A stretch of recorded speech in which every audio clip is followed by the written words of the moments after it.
demonstration video for how to use the print function on writing in Python code on the Trinket website from iPad. So we type print, it's going to go in pink when it accepts it. We need to use brackets and either speech marks or apostrophes, and then we do test printing, or will we spell it correctly? Test printing. Okay, and once we've done that, we can press this play bar here, which is just above where it says main.py, and on the right hand side it appears. If we want to use the input function, let's say input what is your name, and then we run it.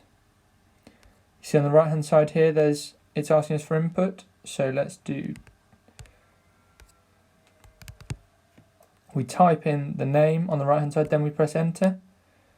Okay, so let's put that all together now. So let's save name equals, and then we want to use that, so let's go, we're going to save this as an input. What is your name? So let's scratch that because we don't need to do this input twice.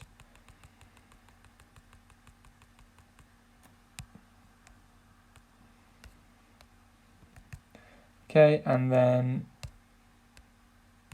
we will test whether that's worked by going print and name. And let's see. So we run it, what is your name? And then it prints that name there. Okay, so we use Google Chrome, and you might